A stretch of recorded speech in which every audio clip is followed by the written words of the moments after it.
Moi. Je suis avec Sandra, les amis, chers signataires, chers abonnés, chère mairie de Paris. J'ai retrouvé Sandra, j'étais d'ailleurs un peu émue, j'ai cru que j'allais la rater. Sandra, merci pour ta confiance tout d'abord. Et peux-tu déjà nous dire depuis quand malheureusement tu es à la rue et où est-ce que tu dors, pas l'endroit précisément, plutôt le lieu. On t'écoute. Alors, je suis en fait sans domicile fixe depuis le 13 juillet 2018. Je dors essentiellement la nuit dans des halls de parking qui sont surveillés par des vigiles où il y a un minimum de sécurité, mais je trouve tout de même que c'est inadmissible de la part de la société, du gouvernement et de tout ce qui a normalement été mis en place pour réguler les problèmes, d'être dans cette situation-là. Quelle est la réalité d'une femme dans un parking ? La réalité d'une femme dans un parking, en ce qui me concerne, c'est le quotidien, dormir avec un duvet, faire le minimum de ce que l'on peut faire par rapport à ses besoins et puis à ce dont on a le moyen de pouvoir remédier, c'est-à-dire sa toilette un minimum quand il n'y a pas de passage. Mais le souci, c'est quand même pour un être humain de ne pas avoir de toilette, par exemple. Il faut bien le dire, ça c'est pas une évidence en soi. Les douches, elles sont malheureusement indispensables quand on veut vraiment être bien sous tout rapport et avoir un minimum de dignité. Là encore, il y a un souci. C'est un minimum de pouvoir subvenir à ses besoins à ce niveau-là.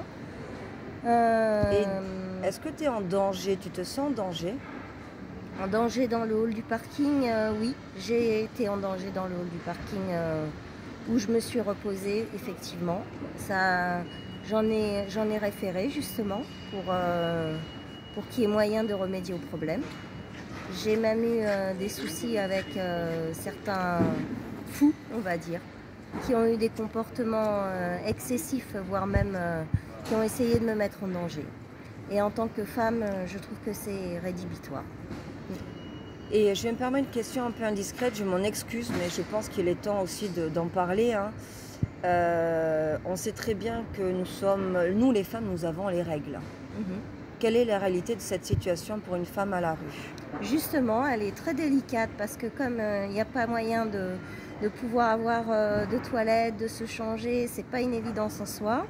Donc après, c'est de trouver des endroits où quand même on peut avoir un minimum pour se changer, mais ça encore, ça nous met en danger. Et pour les protections hygiéniques, est-ce que tu arrives à en trouver facilement?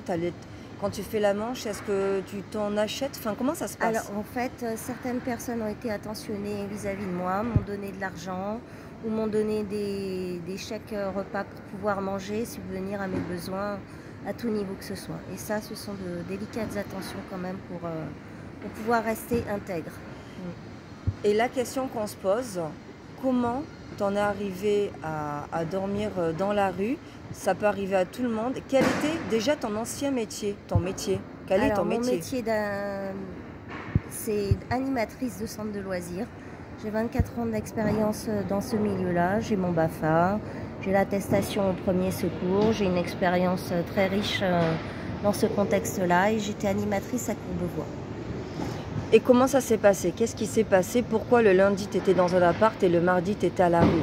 Grossièrement, bien évidemment, je résume. Alors en fait, très simplement, une personne a décidé de m'héberger. De février à septembre, ça s'est très bien passé, mais c'était une personne qui était très fragile au niveau de sa santé physique et mentale, qui était très influençable de par le voisinage autour qui lui racontait que des inepties concernant ma personne, que je lui volais des effets personnels, que je vendais des effets personnels aux brocantes, que j'invitais des amis la nuit et que j'essayais de lui faire avoir des ennuis derrière son dos. Il se trouve que c'est tout le contraire et que de ne pas avoir été crédible à ses yeux, moralement, ça m'a percuté de plein fouet.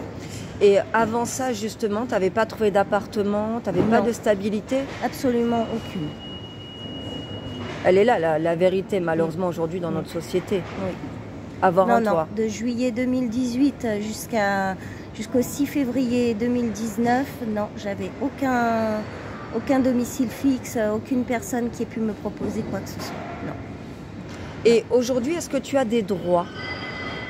Aujourd'hui, j'ai des droits, notamment de percevoir le RSA socle, qui fait partie intégrante par rapport à ma situation.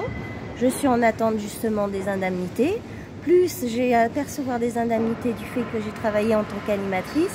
Et j'ai 10 000 € en suspens par l'intermédiaire du Pôle emploi qui doit me rémunérer. Et ils te répondent quoi quand tu leur demandes? Ils me répondent que malheureusement, il y a des cas qui sont plus critiques et que malheureusement, mon dossier doit être en attente parce que j'ai fait ma déclaration avec effet rétroactif. Donc, j'ai à patienter.